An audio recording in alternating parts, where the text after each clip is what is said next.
Well, good morning, everybody. You're watching Rebel Roundup. Sorry we're late. Technical difficulties on both sides. This is our daily news and opinion show. I'm your host, Sheila Gunn, and I'm joined by my real life best friend from all the world, but she's in Regina, Saskatchewan, Lise Merle. Lise, how's it going? Oh, Sheila, to say that I am just on a tap dance these last several weeks, and working on stories of consequence. I just couldn't be more delighted to be here to share some of them. Yes. Yes. And we've got some terrible news to talk about in Montreal. I know this broke yesterday as they were going live, but we were able to get our hands on the shooter's manifesto late last night. Now, it should be noted that a lot of news agencies, the mainstream media, had this manifesto for hours before we had it. And they omitted some very key facts to fit a very certain agenda. We'll go through that today. And just our thoughts out there to all the farmers in northern Alberta dealing with all the rain, myself and my neighbors included. It's just been an absolute torrent. Yeah. For anybody who still measures their rain in inches, 7.5 inches in 2 days in my yard. Mhm. So it Same, just, same goes for Saskatchewan. yeah, It has been painfully rainy, and it could stop now. We could use some heat to get rid yeah. of some of Oh, this precipitation. it stopped today, but it's supposed to start again by Thursday and then just, of course, continue on. So, anyways, it hasn't been great. I'll tell everybody what we're doing around here and then we'll get into the news of the day. If you're watching us on Rumble, excellent free speech platform. They don't care about your political views, and that's how it should be. If you want to support our work over there and have your say, you can leave a Rumble rant. That's their paid chat. If it's over the $5 US cutoff, we'll read it on air. If it's under that, we'll do our very best, time permitting. I think our time is a little tight today. If you're watching us on YouTube, same rules apply. Their paid chat is called a super chat. And if you missed the live version of the show, but you really want to support Lise and Sheila as we struggle through a live show every single day, you can leave a paid comment called a super thanks. Okay, let's get into the news. So, as I said off the top of the show, we got our hands on the manifesto last night. And this was after CBC, particularly Ian Hannah-Mansing, had a panel talking about the shooter's motives that they were able to infer from the manifesto. So I did a quick breeze through at like 10:30 at night, and regular viewers know that I get up very early to do the Alberta fact check stuff. So my phone went off, jumped up, did my best to read as fast as I could and write something. I didn't get a couple things right. Now, the the motive was right, but I had put some things in quotes in my haste as I was trying to remember where I should put quotes, where I shouldn't put quotes. So some things were put in quotes that weren't, but it doesn't change the substance of what I wrote. And in fact, when I went back to correct it, I made it more substantive instead of as quickly as I wrote it last night. So, and again, it should be noted, they had this manifesto, the mainstream media, hours before I did, but they didn't tell you what it actually said. They said that this was a guy motivated by incel or involuntary celibacy ideology, like an ideology of woman hate. That is true. I should note that. That is true. So this is, I think, from CBC, the latest. You'll notice something here. Police officer killed. Mohammed Lamin Ben Redouane, 34. I think it was the first Montreal police officer killed in like 25 years. A civilian killed named Michel Mizrahi. He was a Lebanese Jew who had emigrated to Canada 30 years ago, according to his rabbi. That seems to be relevant to the story. Another officer was in stable condition, and another civilian sustained minor injuries. Now, with the civilian that was killed, it appears as though that was a female police officer who killed him. Then they say the suspected shooter reportedly distributed a violent incel manifesto targeting women. Now, if you read the 100+ page manifesto, as I did my best in about 15 minutes last night, you have to zoom past all the Jewish rhetoric and anti-capitalism rhetoric to get to the incel stuff. So why didn't CBC tell you about that? So I'll just go through some of the things from our article. And initially nobody published the manifesto. They had it, they didn't publish it. We got it, we published it. Now we will get some criticism for publishing a manifesto.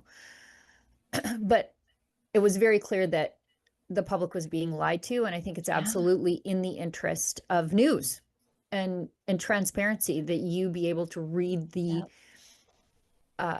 garbled ramblings of this shooter, who did actually even provide footnotes in his manifesto. So, well, and the other way to think of it is really as an extraordinary opportunity to make sense of what happened. yeah, But the mainstream media would never, ever, ever consider that. What the mainstream media did was say, we are going to drive the narrative. We are yeah, going to drive this narrative, and we are going to tell it this way, when in fact, there are so many more layers to what must have happened to culminate in this, just a right. terrible tragedy. And I'm actually, I think that it's a public service what Rebel News is doing in allowing people to gain a greater understanding of how these things happen, instead of just believing the MSM and the prevailing government narrative. But go on, Sheila Gunn Reid, go on. Yes. And we know if this manifesto had only been in the hands of police instead of some news agencies, we would never be able to see it. It would never have gone out. So, it says a copy of the document obtained by Rebel News alleges, quote, that the influence of Zionist Jews upon the Western bourgeoisie is in fact so strong that in my other works, I sometimes refer to the Western ruling class itself as the Judeo-bourgeoisie class. This sounds real close to a communist manifesto, if I'm not mistaken. Madam, exactly. I would describe this as Leninist.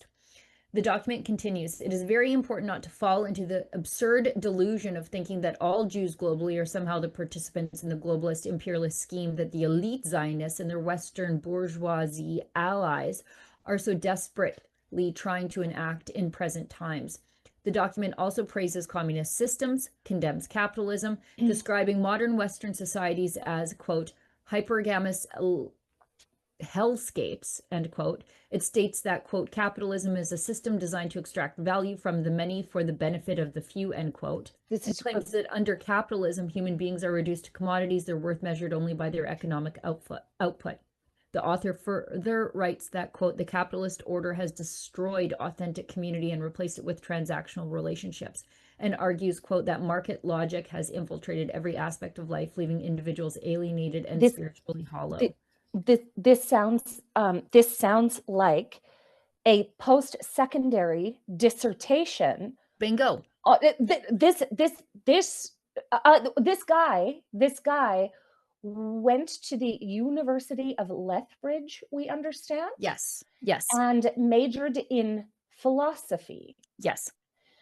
That's really telling, because this kind of language, where it is clearly using communist, or like Sheila Gunn Reid said, Leninist speaking points to describe a world purview that is so distorted, yeah, by his experience, that this is the predictable and terrible consequence. And as we learn more about the location of the shooting, which is a Jewish, wild, you guys. It's a Jewish neighborhood, let's be clear. I've seen some people say, oh, it's only 3 to 5% Jewish. Yes, but there's a strong Orthodox / Hasidic presence there, but also that this is near the new offices of Pornhub. And so he goes on to lament that basically Pornhub is the capitalization of sex, and therefore it's the reason that women have power over men. And so it could be that he was headed there. He said, He complains about female hypergamy, and he argues that modern women pursue only a small group of attractive men, while most men are left isolated and alone. He repeatedly laments the collapse of traditional monogamy and portrays male loneliness as a civilizational crisis. Now, as I read through this, one thing strikes me. You know what's the great equalizer for subpar in appearance men? Money. Oh.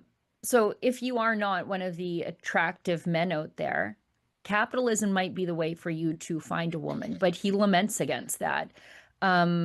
This is a disaffected young man. Yes. He's gone down the horrible rabbit hole of university philosophy. Yep. And Of exploration. yeah. Yes. And it looks like he bought into every conspiracy theory there was. But the one that CBC and the others wanted to advance was the convenient one, that this was strictly an incel, bad, toxic man from Alberta, and they ran with it. Yep. Yep, that's what happened. The connection to the Mind Geek building is fascinating and one that must be probed.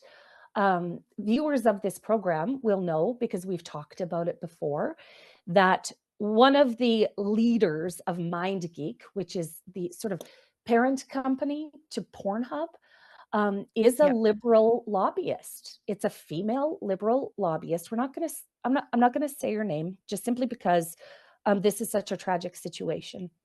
But pornography is inherently destructive to our society. Yep. And we can all agree on this, that the proliferation of pornography, especially through Pornhub, has had devastating consequences on our young men and women and our society writ large. And the involvement of, or excuse me, the location of where this happened is going to have to be probed further, because what role did it play in the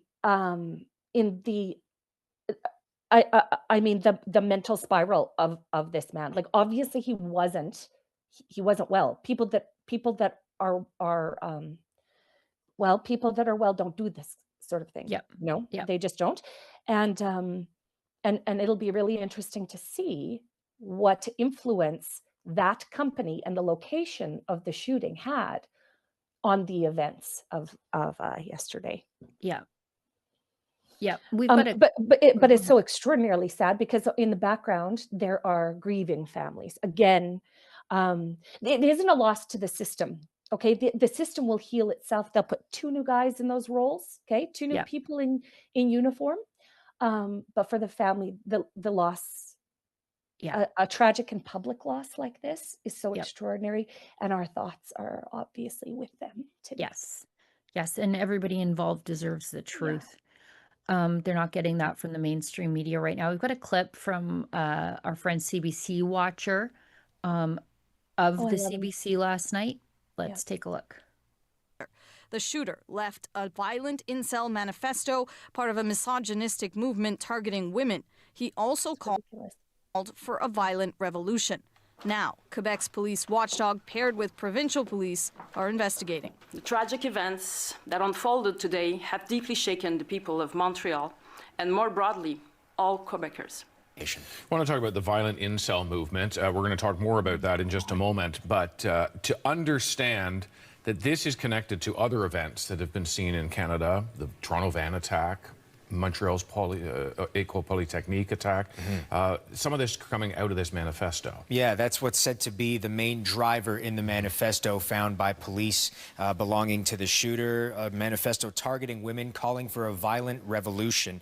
But there's also been an RCMP notice issued this morning where it appears, according to RCMP officials, that in that manifesto is also a call for further violence against police. So in terms of a motive, it would sound as though this is very incel driven from what we know from police, but there are also worries for other members of the community and of the police force that come out of that manifesto. We don't know the specific details or examples of what's in there, though. All right, Mark, thank you very much. Let's turn now to that manifesto the gunman left behind. It has not been made public by police, but as Mark mentioned, it has prompted the warning to police across Canada to be on alert for copycat attacks. Stephanie Carvin joins us now, associate professor at Carleton University. Stephanie, good morning to you. Good morning. That manifesto not made public by police, but you've read it.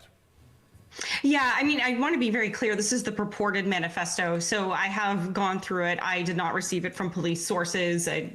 Fellow researchers who look into extremist movements were sharing it. And that's how I obtained my copy. But so if this is the document, it would certainly reflect the warning that was issued to the RCMP.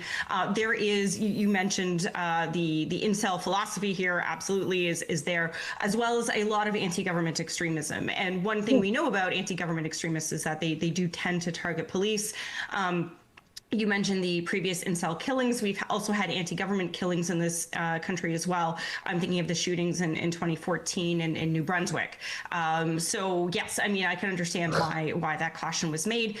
In that manifesto, the shooter is basically holding police responsible for upholding a system that is. Okay, but like what they don't seem to understand here is all of these systems are responsible for all of these things that keep happening to Canadians. Like they don't at all. They can't make the leap from the things that they've done to emasculate boys and men in the country. They don't talk about supporting Pornhub as a Canadian success story on the internet. They don't take accountability for that. And to just sort of pigeonhole it into, well, this was a radical anti-woman incel, it is really rich for the people who were responsible for creating this entire situation. No, we can't talk about the anti-Semitism in the document because the Liberals have a real anti-Semitism problem. Or the obvious ties to communist speaking points, like obvious ones. Bourgeoisie. Like, this is a Leninist Hitlerian manifesto. And they're not talking about that because it doesn't fit the CBC agenda. When you read it, do you feel like it was do you feel like it was written by him personally, or do you think that it was augmented with AI?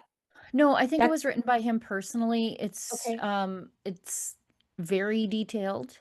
Alexa is also going through it with a fine-tooth comb. She got through 60 pages of it last night. I just had to skim it and get something back out the door because we had to, not that we had to, but we wanted to publish something because we knew the mainstream media was not telling the truth. Wow. So, and Alexa's really going through it, and she's even in this manifesto, there's discrepancies in what he's saying. He's got a far-left ideology. He's anti-gender theory, but anti-capitalist. He's also an incel. So it's all over the place. And it's very academic in its language. Okay. Well, he went to school in Lethbridge, Alberta, evidently. Pronghorns. This means that he would have gone to school with a bunch of other students. And if you're one of those students and have information about this, Sheila, Gunn, Reid, where can those people that have knowledge of this guy get in contact with Rebel? tips@rebelnews.com. Yep, that goes directly to my email. Okay, let's move on from this. We've got another video from the CBC. CBC says the Conservatives have said crime statistics have increased over the last 11 years. So what then do the Conservatives have to say to their critics that the Liberals have made Canada less safe? How do you twist that around on the Conservatives? But it's not Conservatives saying this, it's StatsCan. They're asking the Liberals this light question. Not what say you that Canada is less safe? What do you have to say to the Conservatives who are pointing out that you say it's less safe? Wild. Hi, good afternoon. Lauren Battigello with CBC News. My first question is for Minister Fraser. The Conservatives say that statistics for crime have increased over the last 11 years. So what do you say to your critics that say that the Liberal government has made the country a more dangerous place? Well, you have to take with a grain of salt anything you hear from somebody who's got a vested interest in you believing a particular thing, whether it's true or not. It is true that crime is different and higher today than a number of different points in our history, but if you actually look at the last few years, we are trending in the right direction, and the trend is extremely important. Look at some of the numbers around home invasions and auto theft, some of which were referenced today that we would be happy to back up. But when you realize that certain political actors routinely say that their opponents are terrible and everything is bad and you should blame them, sometimes it may be their political motivation that's speaking. But I'm not asking you to just accept my word for it. I'm asking you to consider the actual text of the legislation that we put in, the most serious set of reforms in a generation to Canada's criminal laws when it comes to bail and sentencing. There's some people who are joining us here today that don't necessarily share my party political affiliation, but they have some real equity in this conversation. We just heard from the head of the Canadian Association of Chiefs of Police. We've just heard from local police leadership. We've got the National Police Federation represented here. We have the Attorney General in Doug Ford's Conservative Ontario with the Federal Attorney General from Mark Carney's Liberal government from Nova Scotia. We've got the Mayor of Brampton, who's been calling for action for many years. None of these people have any interest in my political fortune.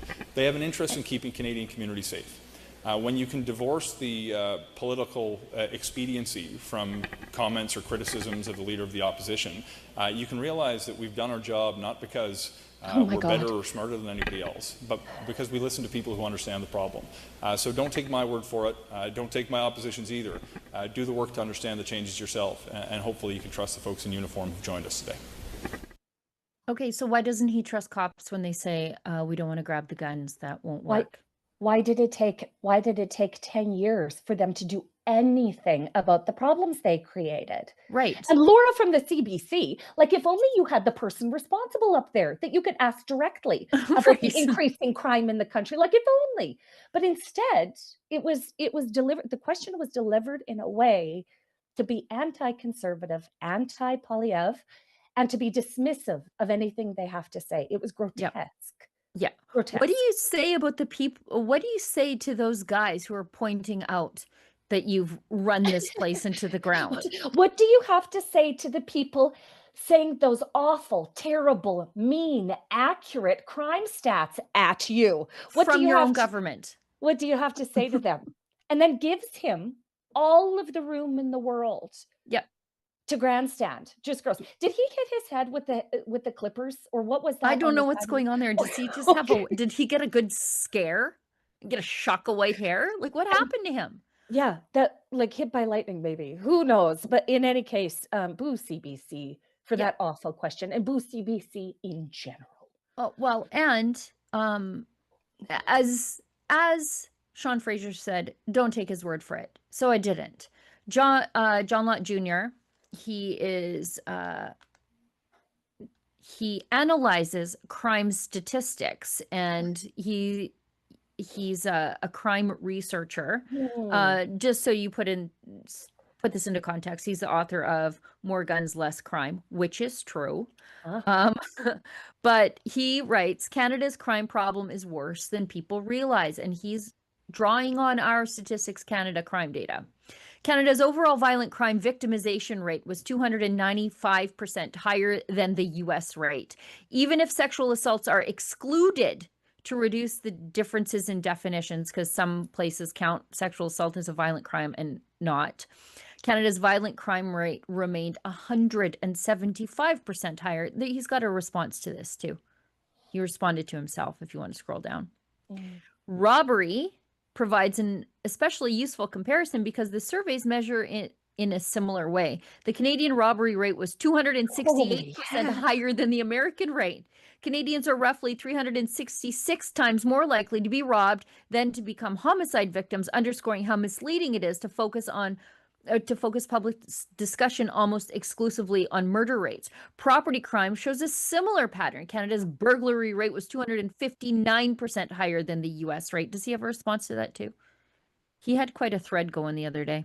Anyway, that should tell you how bad it is in Canada. And even if there's a slight improvement in that, it still puts us way worse than our American friends who are allowed to pack heat. Around 300 times worse, you guys. And Yep. this is a direct result of the elbows up crowd saying nothing to see here, nothing to see here. Don't believe your eyes and ears when you see your neighborhoods falling apart. Don't believe your eyes and ears when homeless, drug-addled vagrants commit robberies and carjackings and violent crimes and sexual assaults. Don't mind all of the victims. Just know that our government is elbows up and working hard. Like, it's Yep. sick. When they say this is the best place on the face of the earth, Incorrect. ask them by what metric? Because as we'll get to in a little bit, food inflation's out of control. Our immigration system is out of control. There's no disincentive for the bad guys to not commit the crimes because of our bail laws. Sure. Our healthcare systems are crumbling. Our education systems are crumbling. All of the Unemployment systems that were designed to serve the Canadian public are falling apart because they have prioritized not the Canadian public. They prioritized the bureaucracy over the public. They prioritized newcomers to the country over the public, and they prioritized their narrative over what the public is telling them is happening. Yeah. Because if you complain to any one of those systems that it's not working, they'll say, we investigated ourselves and found ourselves innocent. Everything's wonderful. And wish we could do something for you. Like, wish we could help.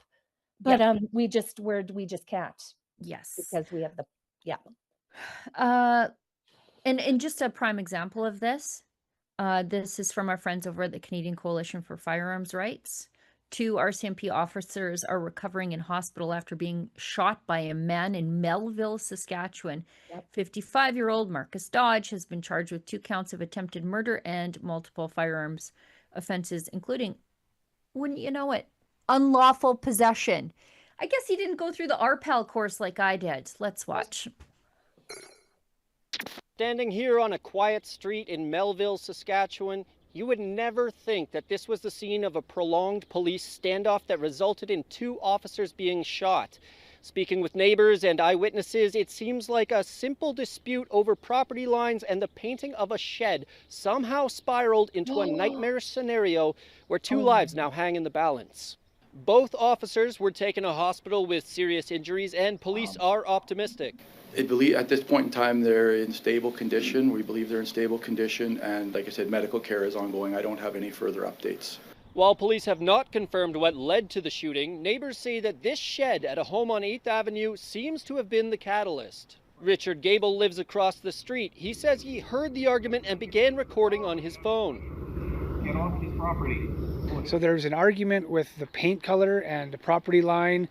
And then there was pushing and shoving, and then the fat guy went in the house and grabbed a long barrel shotgun and came outside, and the lights went out, the police were here. Neighbors have differing accounts of when the gunfire began and what happened next, but Gable says he heard 5 shots. They went around the corner here on the east side of the house, and then all of a sudden, bang, bang, bang, bang, bang. I was scared. I was like, once I heard the gunshots, I was like, holy Christ, man, like this is serious. Damian Gable says he actually saw one of the officers go down in the back alley. And I physically heard him say, "Officer down, I'm hit, I can't see." He managed to crawl himself to the south side of the cruiser to take cover. An intense, lengthy standoff following, with the home surrounded by officers from several police units. And they were yelling at him, like to put his hands up and stuff. And then moments later, I seen a female come out, and then I seen a male come out in cuffs. According to the RCMP, the woman was released and the man is in custody. The RCMP's Serious Crime Unit is now conducting the investigation. It's just a split second where things can turn. Andrew Kitchen, Global News. That's crazy. That is crazy. Melville, Saskatchewan, well, and all of those sort of little communities, sort of bedroom communities to larger Yeah. urban centers. Um, yeah, they can, well, often police resources aren't as well staffed as they should be in those smaller centers. And bylaw enforcement is, bylaw enforcement typically isn't as responsive as it should be in those smaller centers. That's what it sounded like this started with, was a dispute over over a shed, a property line, a paint color, like something that you So should be able to. stupid. It's so stupid. Um, and again, our thoughts and prayers are with those officers and their families through what must be an incredibly trying time. But what this means for the people of Saskatchewan is that police resources right now are all being sucked up by this event. Yep. Right? There Yep. are no police resources being served anywhere outside of Melville, Saskatchewan right now. And this puts us this puts the rest of the province, excuse me, at great risk. Yeah, it'll be interesting to see what comes of this. Fun other story. Melville, Saskatchewan in the 1980s had a guy that ended up floating in their water tower, okay? Oh And no. that story haunted me as a child. I've never drank tap water in the town of Melville ever. I will carry in a Coke machine, okay, if I have to. But that's the other story You that told me Melville this is story. real well known for. Yeah. And Yeah. so Melville continues to be a hotbed of activity in the province of Saskatchewan. And we wish those officers all the best in their recovery. And when we find out more about what happened, we'll let you know. Oh, also, Gables are my cousins. Like, Oh. guaranteed we're related somehow. So anyway, good to It's see a you guys. Like when I Very heard the name, I was like, oh. Saskatchewan. Very Saskatchewan. Same area as all of my people too. So Mhm. yeah, I bet we're related. Like I bet he'll be at my family reunion, those two guys. Continuing on the crime beat, we don't know if this is related to the shooting in Montreal, but we do know that the shooter was from Lethbridge. And this morning, the Lethbridge police announced that they were on the scene along Lemoyne Crescent, conducting a high-risk search of a property. Interesting. I So, would imagine it would be. yeah, I would yeah. imagine it would be. They're asking the people, they're asking the public in Lethbridge to avoid the area while they undertake important work. And that, yeah, I mean, yes, that would be my guess. That would be my guess. Yes. Yeah, there would be an entire law enforcement response that would be kicking into gear right now, Yep, including where he came from. So for sure. Olivia, let's hit an ad break. We'll come back on the other side with Just Bins and the Regina Mosque. Regina, not Riyadh. We'll be back on Canada's the other been told side. to just quit smoking for decades, same message over and over, and yet millions of Canadians still smoke. So let's ask a follow-up question. For those who don't quit, what about change? In 2026, Canada has options that didn't exist years ago. Smoke-free alternatives for adults who would otherwise continue smoking. That doesn't mean risk-free, it means informed choice. If you don't smoke, don't start. If you smoke, quit. But for those who don't quit, change could still be part of the conversation. That's why Canadians should check out unsmoke.ca, an information resource focused on smoke-free alternatives and honest facts, not judgment. Put the lighter down, Canada. Learn what your options are. Do you have pride fatigue? Are you exhausted by the thought of another pride season force-feeding rainbows down our throats like it's mandatory? If so, I'm Lise Merle from Rebel News, and I'd like you to meet Buck the Rainbow Unicorn, my 3-time Amazon best-selling children's book that stormed to the #1 spot on Amazon's global hot new releases in the wild 2 weeks before Christmas. And I'm just wondering, would it be possible to keep him trotting up the charts? You see, Buck is convinced that he's a rainbow unicorn. From his lustrous mane and sparkling feet, he's a full drama queen. Until one day, a wise little girl and his family gently break it to him that he's actually not a rainbow unicorn, but a perfectly healthy horse. The reviews for Buck the Rainbow Unicorn are unreal. This is a must-read for all children. Well done. A wonderful take on a currently twisted topic in today's society, and a refreshing message for kids.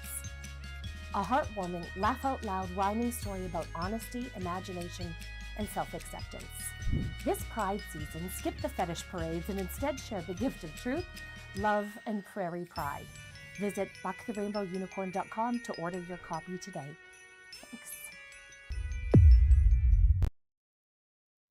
Thanks. I just noticed that you made your lights in the background do rainbows. Yep, sure did. Sure did. And I giggle in a part there, and every Yep. time I hear myself giggling, I laugh again. Right.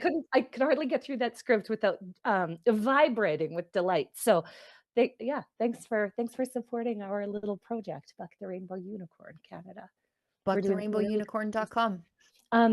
Just quick update on Buck the Rainbow Unicorn. Yesterday, I got a wonderful text from a librarian in Saskatchewan who was reading Buck the Rainbow Unicorn to her children's group this month. Nice. And that is hundreds of little children who are being led to the truth. So thank you to that person. He's trotting up the charts. He's doing pretty okay. Yeah. He's doing Yes. pretty okay. My best friend, acclaimed LGBTQ AI plus author, Lise Merle. Against all odds. Against Overnight success. Yes. Yep. First time author. First time author. Yes. We don't count the millions of words that came before that, but no. But those are the 200 most perfect ones so far. Yes. And if I understand correctly, you're working on adding to the Buck repertoire. Yeah. We're gonna have a whole new piece of news for you coming up on children's literature in Canada, you guys. And the second edition of Buck is being worked on right now. So yes. Let's go to this story out of Regina from our friends over at Just Bins. For those of you who don't know, Just Bins is a Regina garbage company who actually. And when Meta, Facebook, Instagram, would not pay Trudeau's shakedown of social media companies for link sharing, they just blocked Canadian news as a response on their platforms. Well, Just Bins, being a garbage company, started doing the news, and they didn't get caught in that net. And they became one of the most, if not the most reliable source of news in and around Saskatchewan. And they break news every day. Every day. I rely on them as sources for my work all the time. They do consistently amazing public service work in their garbage collection and refuse management. Yes. And everybody watches Just Bins. Okay, everybody. The powers that be watch Just Bins. All of the people in authority watch Just Bins. Like, it is the province's shared mutual pastime. Love them or hate them, everybody watches Just Bins, and we love them. Yeah, even the bad guys. They came up at a House of Commons committee. The Globe Theatre complained about them, which was funny. Yeah. But they have bring us the story of the Regina Police Service releasing a statement regarding the call to prayer at Regina's new downtown mosque. Lise, you want to explain a little bit about what's going on at this mosque? Yes. So just last week, a new mosque in downtown Regina announced that it had tested its outdoor, weatherproof, 4-direction call to prayer last Friday afternoon, and released a press statement saying, this is what's going to be happening now. Now, this was news to everyone in Regina. Every single person that I know of was talking about it to me in the direct group chats, we'll say. And there is people are really, really concerned about what's happened here without any without any consultation with the community, and because it was sort of positioned as something that happens all the time in Muslim-dominated countries, I think that the Regina public thought to themselves, but we don't live in a Muslim dominated country. And the response, listen, the stats of the Just Bins post, Olivia, could we just click on that? I wonder if we have those stats. I have them in my phone, but they're overwhelmingly not supportive of this happening. And from sources I have indicate that this was 100% a police call, which was evidenced here in this release. It was administrated and managed by Regina Police Service, who has been doing altogether too much institutional capture / what is it, two-tier policing for anybody's liking in Regina. And this sounds like it was decided upon by the Regina Police Service and only the Regina Police Service. So they claim that all of the various policies and standards and the length of the sound, the area, like this is going to impact people within a 1 mile diameter area. This is the entire downtown. Right. And which is how they sort of get away with it. It's not really a residential area. We'll talk to the people that live there first, right? Maybe. Yeah. But from what I understand, Regina City Council was not made aware of this. That the City of Regina administration is now aware of it and fielding calls from a really concerned public, specifically Regina's Jewish community. Regina's Jewish community is really upset that this happened, and I think rightfully so. But we in Saskatchewan, and we at Rebel News especially, know that Saskatchewan is used as a testing ground for crazy left-wing ideas. It was the Lumsden sex card scandal. It was a trans woman being brought in by the YWCA of Regina. It was the drag queen field trip.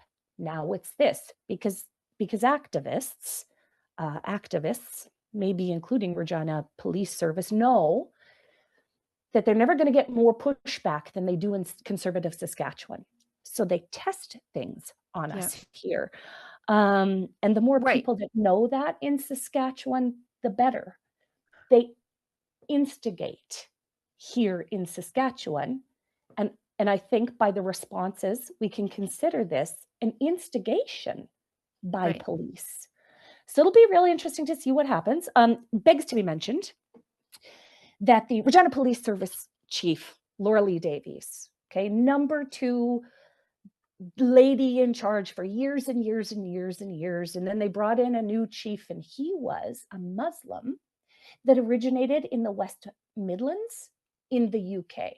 Oh. So we have a Muslim British police chief in charge of the Regina Police Service. He was then chased out of town. Okay, he moved to Canada. He went through British Columbia. He went through Alberta. He landed in Regina as a chief of police, and he was chased out of town after allegedly digitally canoodling and in a not appropriate or professional way with a DEI member of the Regina Police Service Commission, the Board of Commissioners who run the police service. Who oversee his work.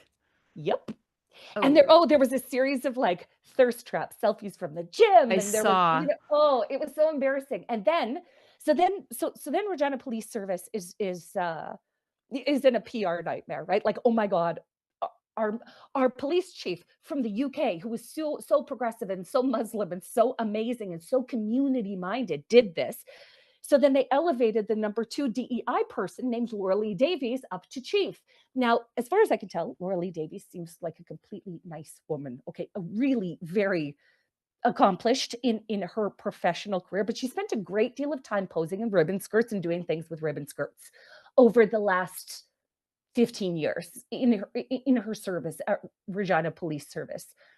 And I'm not sure that Regina Police Service hasn't been turned into a weapon for ideologies under the watch of Laura Lee Davies. Let's not forget, not even one, multiple members of Regina Police Service were sent to babysit a drag queen at the Globe Theatre in these last couple weeks, while homeless addicts were outside the door. So this is the direction of Regina Police Service. We actually should not be surprised at all that they pulled a stunt like this. And what I absolutely object to, is that they point out the threats that are being made. Dissenting opinions are not threats. They are not. People, the general public, and especially the people of Regina, being consulted about these things before they happen would have been good, and they weren't, and following proper procedures and protocols. You don't go direct to the police and say, vet what we're doing here, and threaten anybody that says anything with a hate motivated crime, which is where they're going here, I would say. By bringing up the threats, instead of acting in good faith, what Regina Police Service did is take a side and just announce to the public that if you don't agree with us, well, then you're a threat. I don't like that kind of policing. I don't like that kind of policing at all. This, let us not forget that the UK is coming out of, 2 decades of allowing hundreds of thousands of their girls to be raped. That's what happened there. Yeah. And it's because they looked away, and it's because they picked a side before they were police and served their community. And I really worry about Regina. I really worry. Yeah. Yeah. I hope you didn't attempt to read the grooming gangs report. I got to the first story and too much. But these things don't happen in isolation. They're institutional and they're systemic. And this, by the Regina Police Service, this instance is another example of that. And I don't think that it's good for anybody, especially when we have a city with crime, the end. Yeah. And they know what I'm talking about. Yes. And just to prove your point, where the police are threatening the public about this. They say in their press release, the Regina Police Service is aware of threats being made in relation to this practice. Okay, so just what threats? I didn't really see any, but whatever. And in response, an enhanced police presence will be visible around Muslim places of gathering.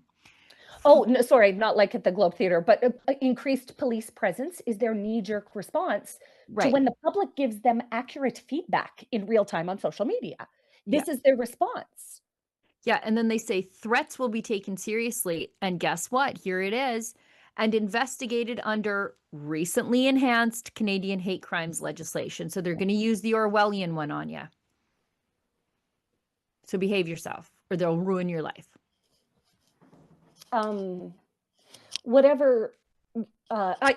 This story, just like so many others that come out of Saskatchewan, because we are the epicenter and the testing place for these bad ideas, whatever love you could send to the Queen City of Regina, Saskatchewan, we appreciated it. And we really appreciate the attention from others outside of the province and outside of the country. This is what's happening to us. So I know Rebel News is on it. Yeah. And we look forward to what happens next. We are. Just wait.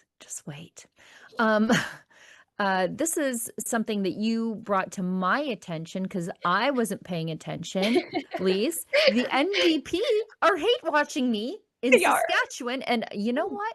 A click is a click. I don't care. But they're using my interview with Scott Moe from Christmas time as an attack ad because Scott Moe was talking about diversifying, I guess. Innovating in healthcare to get some wait times down, because we know the union-run, publicly funded, publicly managed, and thus publicly rationed healthcare system with suffering and wait times built in is failing. So let's watch the NDP attack ad thanks to me. Do I have access to a primary healthcare provider? And do I have access to a surgery if I need it in a timely manner? Now, you're going to see in the next number of months going into the next year a very open discussion. You're seeing some of it in Alberta recently too. The province is moving ahead with a dual cut. We don't need to watch So the rest. They cut us off because they don't want him to get to the full crux of what he's saying. He's saying that they're going to innovate in the healthcare system, but nobody's going to be paying out of pocket so far. And in Alberta, we have done something interesting where you can pay for surgery. Outside of regular surgical hours, as long as your doctor doesn't not take a surgery somewhere else to do that. So you're not taking up regular time in a surgical theater and you're not pulling your doctor away from other patients. Why not? Get that person out of the lineup.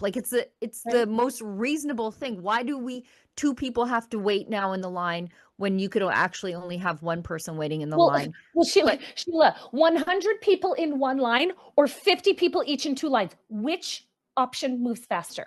Right. And basic so math. This is something that the NDP in Saskatchewan really, really struggle with is basic math. And I I loved opening my phone because I think the algos know that I like your face. And so they show me your face whenever it appears on the internet. And here you are at Carla Beck, and the whining Saskatchewan NDP. Oh, Scott Moe is going to try to privatize our healthcare sector and our workers. Nobody cares about the well-being or salary of your workers so long as they're dying waiting to see them. NDP. And that's exactly what's happened here. I got a funny little piece coming up on the NDP because they've all taken to wearing Rachel Gilmore style square lav mics. You know the ones like the little square box. I call it the road ones. I call it the box of lies. And I have a little piece coming up warning the people of Saskatchewan, hey, if you see your elected official wearing this little box, just know that they're not going to tell you the truth. They're going to tell you communist speaking points and no solutions. It is a box of lies. And you can tell just by that little thing, it's so contrived. It's so contrived and gross. And this is just another example. But just so you know, I highly recommend training your algos to love Sheila Gunn Reid's face also. because you get it from the left and the right. In any case, Saskatchewan does need to do something. I have a really, really quick story. I have a friend that just had cancer and just had surgery pertaining to this cancer. And after the surgery, the hospital said, somebody will be in touch to take out the post-surgical care stuff. Nobody got in contact. When she was feeling a lot better. And at about, the 10-day mark, she called the Saskatchewan Health Authority and said, when am I going to hear from the person who is going to do my post-op treatment? And Saskatchewan Health goes, oh, wow, yeah, we can put you on a wait list. And as soon as we can see you is in 2 weeks. Well, 2 weeks for post-surgical care that, if ignored, exponentially increases the chance of infection. And she got on the phone to her private healthcare provider, and somebody was at her house in 4 hours flat. Right. I beg you, when you are recovering from surgery, when you are in a fragile position, when you've had a life-changing diagnosis, the timing of the treatment is everything. It is everything. And this is something that Sask Health has completely forgot about because they prioritize the bureaucracy. They prioritize Carla Beck's precious baby healthcare union people and not the people of Saskatchewan. And I think we have to prioritize quality of life care over health care in Saskatchewan. Timely access to care should be number one priority. Not following the rules of the antiquated Canada Health Act, not appeasing the unions, none of that. Timely access to care, end of story. Yep, that's it. Because that's what matters to people. And that often determines the outcome of whatever they're having done. We know that the longer you wait, the worse it gets almost always. But it would be great if we could pivot to quality of life care over healthcare. And I think that's what I heard Scott Moe say we're doing. Yeah. So go us. Naheed Nenshi in Alberta, he's doing the same thing. You know, Oh, Danielle Carrie. Smith is attacking our Oh. healthcare system. I hope she does. Look, I already like her. That's right. That's right. Good. The healthcare Yeah. system is under attack. Excellent. Now you know what the Canadian public feels like being subjected to your wait lists. Yeah, that was like David McLaughlin. He was a former Mulrooney staffer, and he's one of these federalists from outside of Alberta telling us what we should do. And he's like, the convoy was led by separatists, and I'm like, stop, I already like the convoy. Like, stop, I'm already a separatist. I don't need convincing. Cut it out. In any case, Sheila, Gunn, Reid, I just love seeing you pop up on my algo, and the Saskatchewan NDP continues to be clown itself. Yes. I'm here for more Carla Beck clips of me. Me too. Anything that makes the NDP unhappy, I'll do it. Yeah, and God knows I will not share an NDP post like you will. I just won't. But to show it on this show, well, how lovely is that? I'm just going to quickly touch on this because we touched on it earlier. Then we've got a daily delight, which is excellent, and then a cringe. Canadians paid 45% more for tomatoes and 25% more for beef chuck in May, according to the StatsCan inflation report. Thanks, Alboza. Inflation increased 3.2% year over year in May, driven by higher gas and grocery prices. Thanks, supply chain. Thanks. Yeah, it's almost like you should maybe get rid of all those gas taxes, and then that would help fight inflation. Like, just get rid of them all together, because it's added on everywhere down the supply chain. But, you know, remember when the Liberals told us that you'd get more back in carbon tax rebates than what you paid? That's a Ponzi scheme, you guys. When I think of those words, Ralph Goodale's head pops into my for sure vision, because that was his line. Oh, Canadian, the carbon tax is going to give Canadians, a vast majority of Canadians, more money than it takes. And we're like, Ralph, do you even know how math works? Like, that's not how math works. That's not how taxes work, and it's certainly not how Liberals work. But they insisted for how many years? 10 years. Yep. And then they just pivoted to the industrial carbon tax, and we're still paying. This makes me want to buy a humongous farm and just grow tomatoes and cows. That's it. I'm growing tomatoes like nobody's business right now in my greenhouse, because yes, who can afford them? Right? Who can afford a tomato? In Carney's, Canada. Yeah, the carbon tax. Sheila, give us $10. And then I'm going to do some magic and give you back 15. You would be like, no, crazy person. But the Liberals, like, they said that, and a good portion of Canadians believed it. Yeah, they sure did. They sure did. Check your bank accounts after 10 years. Let me know how that worked out for you guys. Yeah. Some of us saw right through this, some of us being in Saskatchewan, because we fought the carbon tax for longer than anybody, and nobody was happier to see it go first than us. Yes. So. Okay, Daily Delight, Maya Gabala.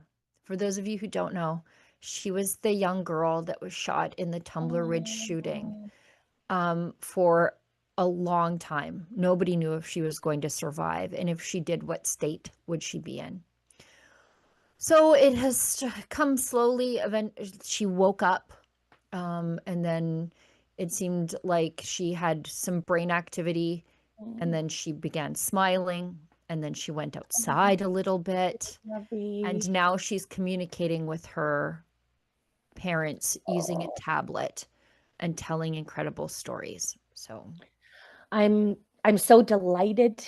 I'm so delighted to see it. And her family has really been through the ringer after one of the most public school shootings in Canadian history.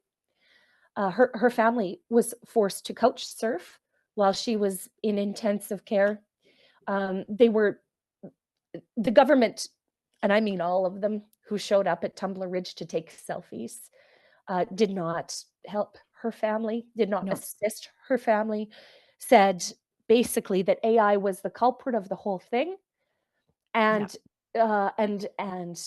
abandoned them is what Yeah. happened. But God works in mysterious ways. And Yes. it is incredible to see that she is getting a method of communication back, because that's the one thing that's been really robbed from her, is the ability to communicate Yeah. with her family. And to see that they found a way and that it involves technology is wonderful. So our very best to the Gabala family, and especially this little one. Yeah. Survived a gunshot to the head. Beautiful. Like, Look at her. Oh, you know what? All those years of training where we told the kids that, like, look at like her fingers, like she knows how to do it. She knows how to Right. send a message on Snapchat. Look at her go. Yeah. So I'm just delighted for her and her family. Yeah. They've just, I mean, what they've gone through this last few months has just been horrendous. And to see her coming along and to have her also, hats off to her family, because so many people are so invested in something, like some good news out of Tumbler Ridge, and she's that. Yeah. She's that, and they've been sharing her progress along the way, and I think the country is really grateful for that. Yeah, she has a younger sibling too. Yes. Well, I think it's really important to mention, because this didn't just happen to her. It didn't just happen to her parents, but the entire extended family, including siblings. Yes. And to think that she can now be communicating with her sister again. I mean, what a blessing. It's great. What an absolute blessing. So yeah, great news. Well, let's go to the cringe. Actually, let's do chats then. Cringe, if we got chats. We got one. From least trustworthy, I can't see the full name, gives us $5. This tragedy, we're talking about Montreal, is going to be twisted into a political agenda to oppress Canadians with more laws, regulations, and invasive police state. As soon as I saw that it's purported to be an SKS, the firearm that he used, and I know the Liberals have been trying to cram that onto the the Order in Council list. I think it'll be there now. Yeah. Yep. And we've seen this before. Of course, we've seen this before, where they use a public tragedy That's as a how we weapon. got the Order in Council. That's right, as a weapon to abuse the citizens of Canada. We've seen this before, time and time again. Yes. Okay. The cringe. So, Ontario Peel School Board. I feel like I say that name a lot when talking about this sort of stuff, but Peel School Board posts videos of their school mini Pride Parade with very young children. Yeah. And they turned off the comments. Let's watch.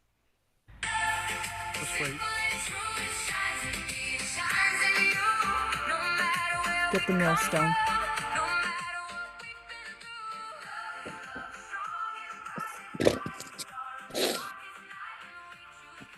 Of course, these teachers, they all look exactly how you think they look. I wonder. Well, do I have news for them?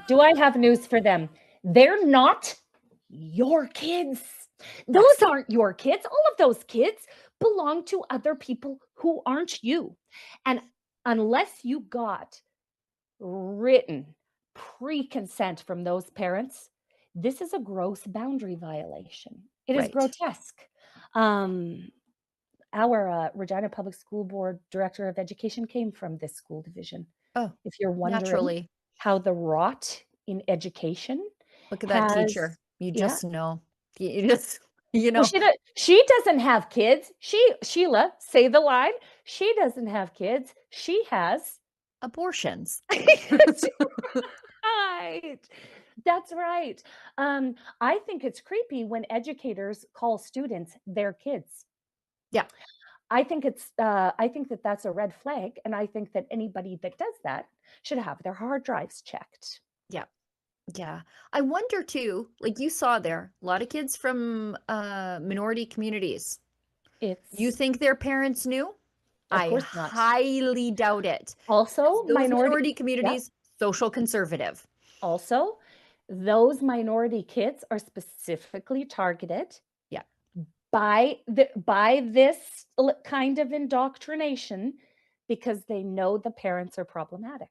So their kids are targeted. In the school, not 1 block from my house, that is what they do. and they all know it. Oh, great news though. I'll tell you after the show. Sorry, I won't share this in public, Just but share it with everybody. Great news. Family update. This is actually, I should gather around here, guys. No, but this is what they do in public education. This is what they do in public education. It's all a bait and switch. They would have said, we're having, Pride Week is from June this till June that. We're going to do a series of activities. But what they don't say is they're immersing other people's children in ideas that are highly contentious. Okay, highly contentious, and that the parents didn't give consent for. This is not surprising for Ontario, who has had a shuffle of education ministers like Saskatchewan has, where nothing ever gets done to solve it. But we're working to solve it, Canada, over here at Rebel News. We sure are. Okay, Olivia, are those all the chats? Yeah. I should do a video on John Lott's crime statistics in relation to Sean Fraser's claims. I think maybe that's what I'll work on for the rest of the afternoon. Well, everybody, that's the show for today. Lise, thanks for coming along. We'll see you tomorrow. Remind me to remind you, and all of you out there remind me. I want Lise to tell you what she knows about Canada's newest senator, and we'll talk about it tomorrow. Yeah, bye, Canada. Love you. See you tomorrow. Okay, bye. Okay. Olivia and Efron, guys, thanks so much for putting the show together. All of you who watch us, who interact with our content, and who pitch in a little bit to keep the lights on. We couldn't do it without you. We'll see you tomorrow. And as we say here on the show, if you find us offensive, maybe don't find us at all. Say, folks, I have an announcement to make. For years now, Rebel News has been taking supporters out to sea on our annual cruise. I am officially joining the News Cruise, November 28th to December 5th, 2026. Here's the big picture. This year, Rebel News is teaming up with our friends at Juno News for the very first time, making the News Cruise a true joint venture between two of Canada's most watched independent newsrooms. And the lineup sailing with me, you ask? Well, the big boss man Ezra Levant, he'll be there, of course, the man who has never once in his life been at a loss for words, which should make for excellent dinner conversation, or at least a very long conversation. Kian Bexley will be joining us too. Younger than me, of course, better hair than me, and knowingly good at his job. You'll want to sit across from Kian at dinner. And John Carpay, the brilliant constitutional lawyer from the Justice Center for Constitutional Freedoms, he will also be on board, which means if the captain tries to infringe on anyone's rights, we've got legal counsel on the Lido deck. We board Holland America Line's gorgeous MS Eurodam in Fort Lauderdale, Florida on Saturday, November 28th, and we don't come back until Saturday, December 5th, 7 full nights in the Eastern Caribbean. And there will be private receptions and candid, off-the-record conversations, the kind you will never see on any screen. And each evening at dinner, we will be rotating seats. So over the course of the week, you will sit across the table from all of us, not watching from a distance, not through a camera, across the table.